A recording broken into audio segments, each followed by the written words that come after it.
Was Mary Magdalene meant to uphold purity culture, or does her very essence actually support us today in dismantling it?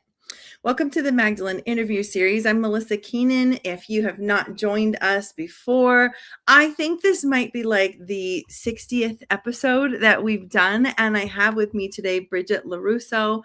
And I'm so excited for the way that she stands in her business and in her life and the things that she's going to talk to us today regarding purity culture. But before we go there, I just want to introduce what this show is all about.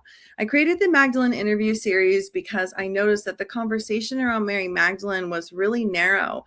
I noticed a lot of women being inspired by her and maybe not necessarily knowing how it helps support or empower them in their life, in their business, in their purpose in the world.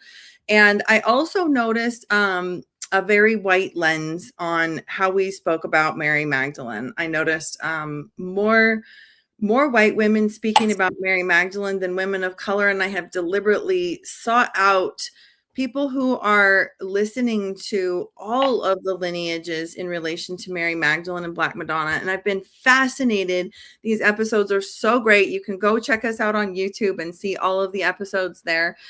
Just type in my name. I've been fascinated, like so many approaches to Black Madonna and Mary Magdalene from, ancient Aztec roots and lineage to Native American spirituality roots and lineage to Eastern India to all over the place. And I find Black Madonna and Mary Magdalene as this beautiful meeting place. And so this isn't a space where I show up and feel like, I have a bunch of answers or authority. I have more questions than anything.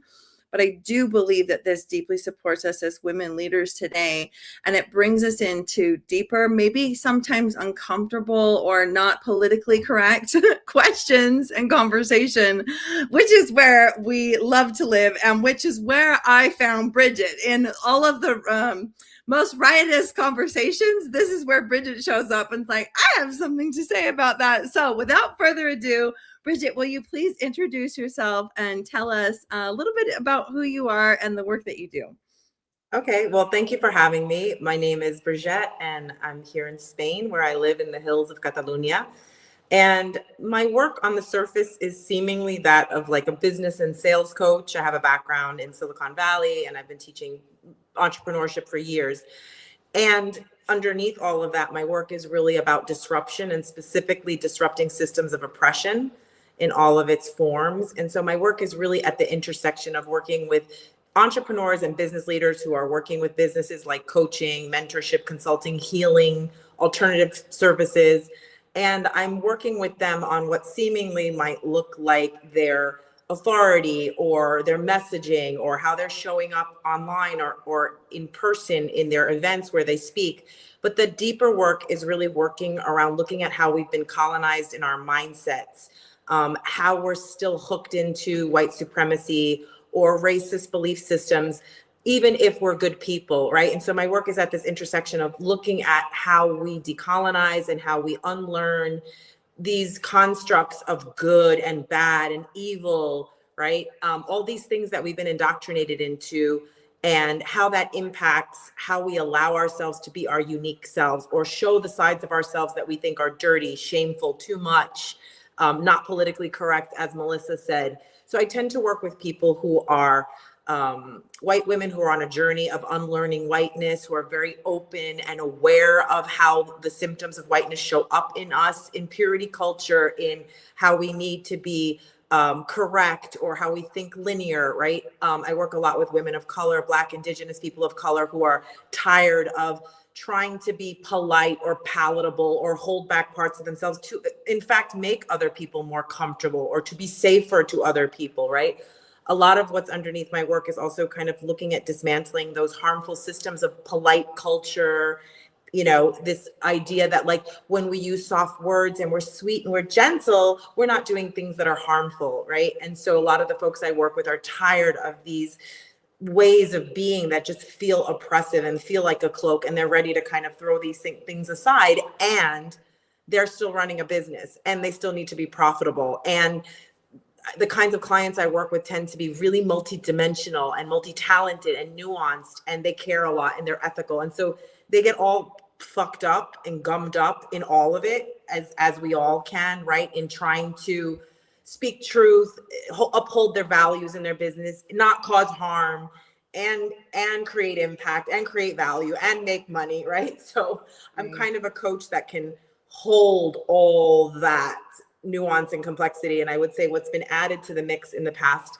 2 years is a deeper underbelly of my own expression, which is I've been holding back that I'm just an absolute total slut and I love sex and I'm really open about my sexuality, and I had been in the past.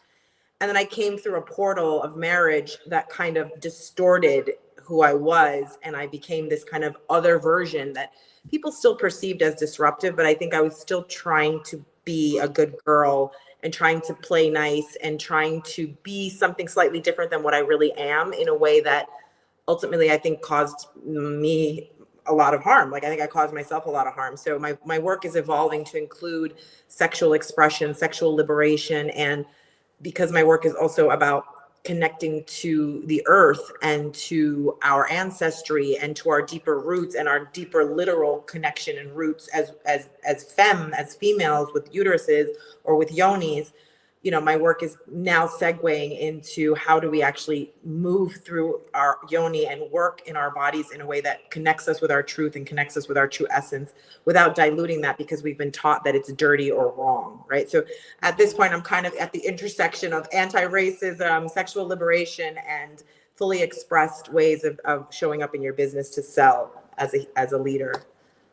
Oh, that's so beautiful. I had sent you a thought about this in Messenger when we were connecting about James Baldwin was the first person that I know of who really brought those two concepts together around racial liberation and sexual liberation, and kind of this idea that the one hinges on the other. And you know, it makes sense to me. It's this like,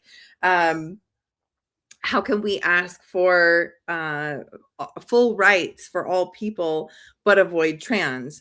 Or how can we ask for full right? How can we, you know, really care about you know, one segment and not see the other? And I hear similar things. Another layer of that is, how can we want women's liberation without also wanting racial liberation, which then without also wanting sexual liberation? And it's so powerful. But even though James Baldwin has been talking about it for a long time, it still feels like fringe. Not everyone's talking about that. Yeah, and it's, I mean, Audre Lorde talks about it, and there's so many amazing Black women that have actually written about the intersection of pleasure activism, you know, the book Pleasure Activism. And, you know, I don't know. Oh, I'm going to have to look that up. Yeah, it's not to knock white women that have wanted to embrace these frameworks or these narratives or these ways of looking at things. But I think what you said is so important, is that so often as white people, we're conditioned to listen to and learn from and read from white people, because that's just how our brains have been conditioned to see other white people as experts. And the truth of the matter is, when it comes to movements of liberation, whether it's racial liberation, sexual liberation, trans liberation, it really has been Black women, Indigenous women, trans women at the forefront of liberation movement. And then white women kind of like, again, I'm a mixed woman, so I identify as white, even though I'm part Puerto Rican, I'm part Indigenous. I have that side of myself, but I'm very much a white woman in the world of privilege. And like, I can speak from that lens of like, we like to latch on to things and exoticize things, and we want to appropriate and take things, and we may not be consciously aware that we're doing that, because there's so much there that we're like drawn to and we're activated by.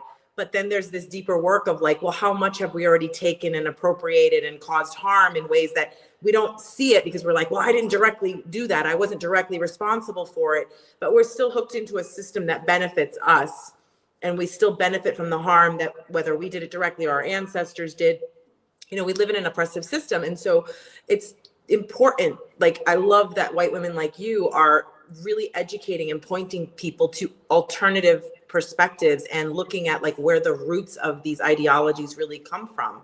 because we can be allies and we can be co-conspirators, as Maisha Hill likes to call it. We can support Black, Indigenous people of color in their movements, but the leadership has to come from them, and we have to respect and understand, like, where did the narrative originate from, and not try to appropriate that narrative. And that's something that I'm still working on, because I have a tendency to do the same thing, to learn about something and think, well, now I'm going to talk about that, and I'm going to be an expert in that. Like, well, is that really mine? Like, even in a cacao ceremony, as a small example, like, I've been working with cacao on a personal level for over 7 years, 8 years almost. And I have only once ever invited other people into ceremony with me for cacao. And I've been to multitudes of cacao ceremonies run by like lovely white women with like minimal understanding or lineage with cacao. And I am not an original lineage holder, but I sat and I studied and I listened and I learned, and I had so much respect and reverence for, like, I really want to understand cacao as a person and an entity, something that I can respect and understand and learn from. And like, she's the teacher and she's the mother, and she has something that I can receive if I ask permission from her. And I'm literally just coming into a place of feeling like, I can start to share this medicine with other people from a place that feels okay. But I think for me, it's one of those areas that for years I've talked about this, and it's a really tricky conversation. It gets people, like you mentioned it earlier, like, it's not a PC conversation. People get really, I don't like to use the word triggered unless there's actual trauma being triggered in the situation. Like, this is uncomfortable. White people love to say they're triggered. They used to love to use that terminology for everything. It's like, no, you're uncomfortable. It feels yucky.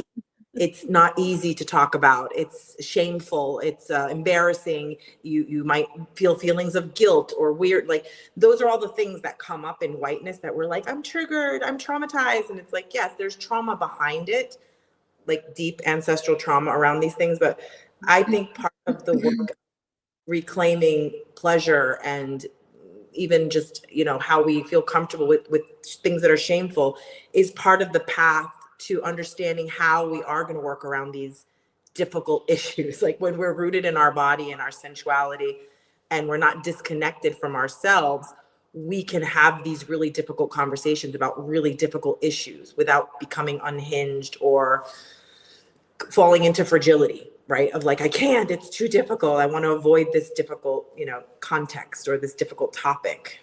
Yeah, yeah. And I relate so much in my own personal journey to everything you're sharing, because the more I came into proximity with different spiritual practices that are more revolving the sacred feminine than patriarchy, or do we call it the sacred patriarchy? No, we don't. But then the patriarchal religions that I was brought up with, initially I approached those from a place of extraction as well, completely blind to what I was doing. And I'm grateful for my journey. If I could go back and do it different, I know better now, I would do different. But I'm grateful because each of those steps brought me to questioning things in myself that my ancestors were not questioning, that, and nobody really around me was questioning. So I get closer into, yoga, for example, or Gurmukhi mantras from the Sikh faith, or energy healing practices, or connecting to the wheel of the year and nature and the cycles, and Native American teachings, and all of these things. They were little like steps into, wait a minute, but how am I being in relationship with this? And in addition, at the same time, I was coming back into my body. Like, in patriarchal religion, we are not taught, we're literally, especially Christianity, we are taught that the body is evil and to flee it, and to, don't listen to it, the urges are bad, da da da da da. So we go around living way outside of our bodies. And the more I came into my body, again, it brought me into these deeper questions, and which like, in the big scheme, has made me into a much better leader, like feeling far more rooted in the work that I'm doing, in my capacity to hold space for people from all different backgrounds, all of that. And I'd love to circle this back to Mary Magdalene and Black Madonna, because I feel like this is a key element of the message and medicine that they are carrying for us and holding this torch for us. And so many are missing it right now, missing that element of, you know, Magdalene means a lot of things to a lot of people, but if she doesn't also scream, how are you holding different traditions? Because she sat at a crossroads of many cultures and traditions. So I'm curious what you, let's do it this way. What do you think that Mary Magdalene threatens about systems like colonial, patriarchal, religious nonsense, as you said it, and purity culture, and even colonialization or white supremacy? Like, what does Yeah. Mary Magdalene threaten about all of these systems? I mean, for me, it's interesting because I rejected a lot of this Mary Magdalene path and the work of the Rose and a lot of that because it was, like you initially said, it was coming from predominantly spaces of white women. And then the way that I guess I was reintroduced back to it was through my friend Asha Ramakrishna, who's I love her. She's been on the show. I would say Asha is someone that I'm listening to and learning from. She actually brought me up to Montserrat, up to see the Black Madonna, and kind of opened my mind a bit more to a more worldview, you know. But for me, when I think of Mary Magdalene and the story of how she was, you know, Christ's advisor, I think of her as like the ultimate business coach, consultant, leadership advisor, you know, right-hand woman. And this role that is deeply dangerous to the patriarchy, right? Women in these key leadership roles, women that have the ear of men who are, you know, of the people, who are really respected and followed. Are you there? Did I lose you? It still says we're live, but I don't see you. Oh, I'm still here, I think, but I don't see you. Good. Yes, I'm back. Sorry, I don't know what happened. Okay. So yeah, for me, I think when I think of her, or the way I've come to see her, is in this role of advisory council, of leadership coach, of leadership mentor, of like, women know how to lead in ways that are not about always having to be the dominant, controlling force or figure in the room. And it's not that we can't be, it's that we don't always need to be. And I think it's this type of, and again, this idea of masculine and feminine for me is where there's this kind of dilemma in this work, where so much of what I hear online about polarity and masculine, feminine is still rooted in these like wonky Catholic Christian masculine, feminine constructs. It's very much not a indigenous or ancient worldview on duality. And so I also think of Mary Magdalene as kind of like a masculine, feminine energy that she has, right? There's something about her that always is questioned, and the identity there. So I think of it as also the construct of gender, and how rigid we've become around that, and how terrified people are around gender fluidity, and how we cling to the safety of like simplified binaries, right? Like all these constructs. For me, it's just the one story that's always stood out to me was like her identity and her role was like, you know, what is she? Is she a she? Is she really a she? And because the rejection of the idea that like a woman could have such influence over someone so important was like, that's not possible. You know, that's a misinterpretation, right? Like just this absolute, almost this panic need to not allow for a woman to have played such a pivotal role in anything historically is something that really strikes me as interesting. And that's something I see recurring, right? Like you see that with the way people rejected or responded to Kamala Harris, who's like deeply challenging, you know, woman who to navigate it. For a lot of people, she's very upsetting. She's just too out there. She's too intense. She's too bold. She's too outspoken, right? So for me, it's a lot of that, you know, how do we embrace and allow and create space for women who have strong leadership and strong, quote, masculine energy, and get out of this kind of delulu new world constructs of masculine and feminine, like healing the patriarchy means that women need to become feminine and soft and submissive. And I just want to like this is also conversations and stuff I've learned and listened to Asha about, and other indigenous and Black and Latin women. Like a lot of the true goddess archetypes, or the figures historically that actually did have the most influence, were not these kind of like soft, flower, goddessy, white robed, feminine, receptive energy. You know, again, it's like, what is the political agenda behind all of this bullshit? There is a very clear political agenda around having women always framed in the soft, submissive, feminine role, or framing it as that. So for me, you know, again, Mary Magdalene represents disruption of that binary construct, of that construct of women being soft or not having authority or not being in leadership. But also there's something there for me that's very nuanced and fluid. And also I don't really, it's like a whole mystique and a whole thing of like not fully understanding something and sitting with like, is it okay not to really understand this? Right. Not be able to go back and like fully get it and fully sort out who she was, what she did, what she, you know, because I think that's again part of our colonial linear thinking and our conditioning is we're conditioned to have to know things and have to have things be explicit and spelled out, because we just become terrified if it's there's too much mystique or mystery around things. So for me, there's also a lot of mystery around her that forces us to be in discomfort with lack of clarity, lack of knowing. Uncertainty. Absolutely. I love that. For me, I feel Mary Magdalene has invited me into uncertainty as a spiritual practice. That's a spiritual practice. Like, how do I hold uncertainty? How do I be with that?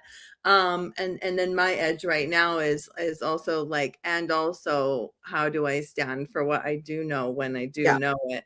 Right? It's this. But that is the spiritual practice. I think it's the unknown and finding safety in not knowing things.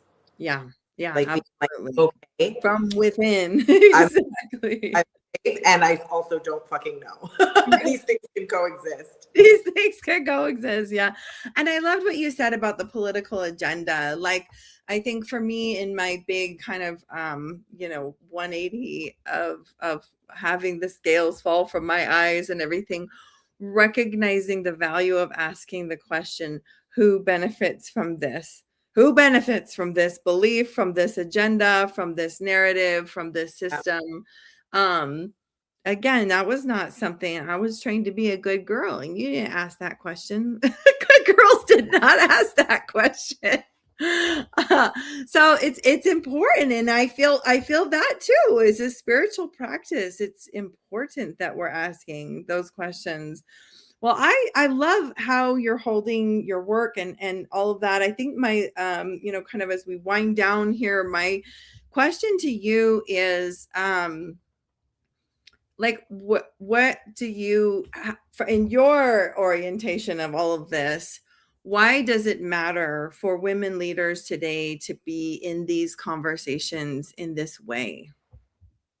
I think it's so important for us to have community and connection, and also to find joy and pleasure in our work within the complexity and the difficulty of what's going on in the system. So for me, it's like, it's so important to be in community with women, that there's also this other side of this work of Mary Magdalene, which is the path of the rose and beauty and pleasure and finding joy and self-love and self-pleasure and all these things that as women leaders, we can get overly caught up in the mission and the vision and the drive to like overcome the system, do all the things. And we are still spiritual, sensual beings on a path of self-expression and personal growth. And we absolutely need pleasure, rest, and joy. And we're great at that when we're surrounded by community and with other women. It's when we become disconnected from ourselves and from other people, and we become isolated and we become overly analytical and we get into our heads, that we shut down and we go into this like overdrive, overproduction, overthinking, overproducing mode, which is what we're conditioned to do, because that's how a capitalist oppressive system operates. You need people to be hyper focused, right? So staying in community, staying connected with other women, and being in community with women that are having these deeper, richer, more nuanced conversations, and also are supporting themselves with practices that keep us rooted to our sensual selves.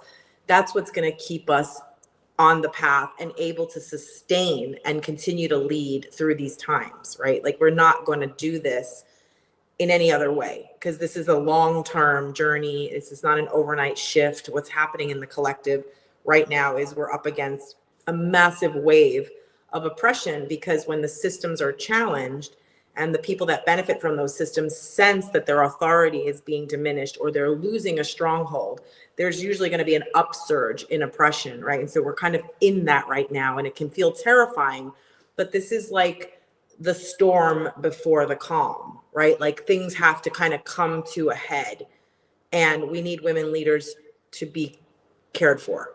And really, the best people that take care of ourselves are ourselves and other women. We really know how to do that. That is one thing I do believe in. And so, yeah, I'm just really grateful for all the women that my ancestors personally have put in my path. I mentioned, Asha. My friend Eva Cruz Peña does beautiful work around mesa and tables and settings and beauty. And she's been following the path of the rose, for years. And I just got chills in my body when I was thinking about her, because she's been here to my home, and I know she's going to come here soon.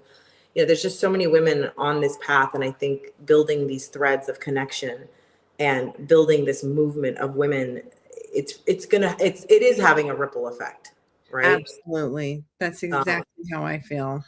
Yeah. And again, it's going to take a critical mass and a shift. And I don't want to leave out the healthy masculine. That part of this path is also, having relationships and dealing with the healthy masculine and supporting men in their healing and moving away from the toxic white feminism of hating men or winning and creating battles between men and women.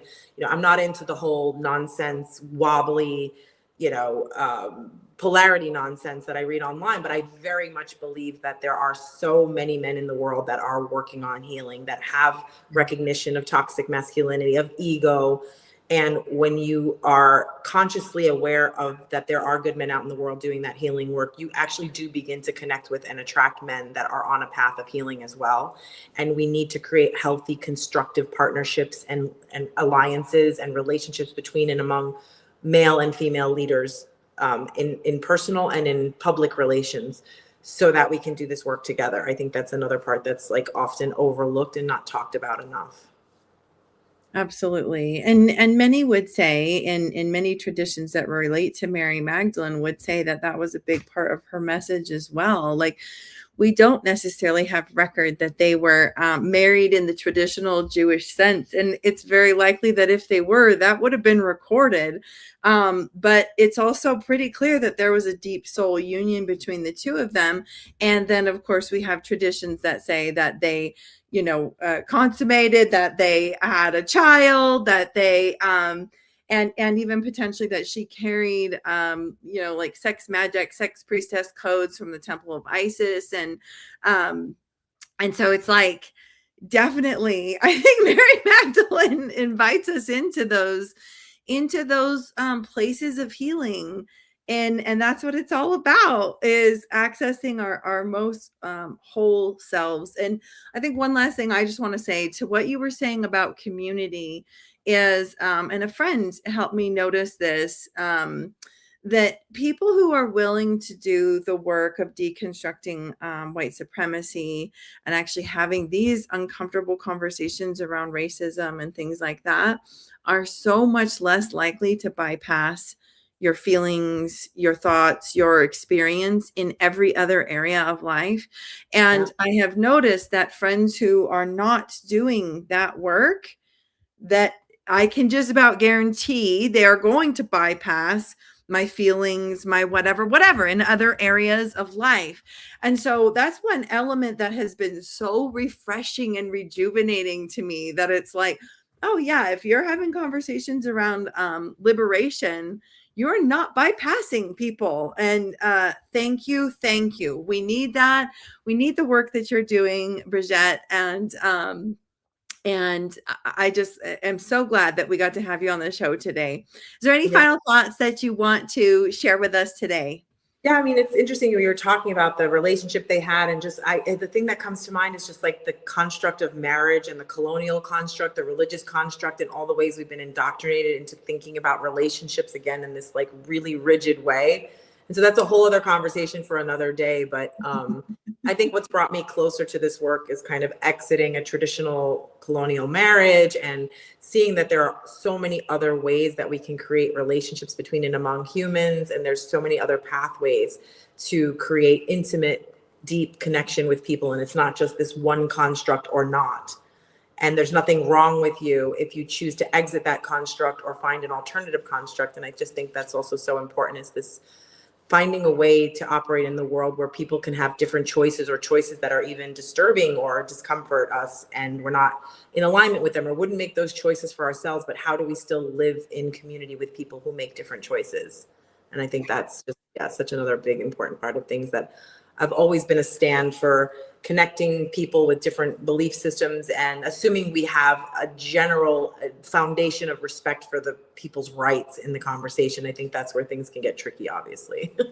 Yeah, right. That even to that same point around not bypassing people, like people in sex positive communities are far more attuned to consent and familiar and comfortable with consent conversations than any other community I've ever experienced before. We published Embracing Your Eros earlier this year, which had I think 23 authors is what we landed with, all writing about their relationship with Eros.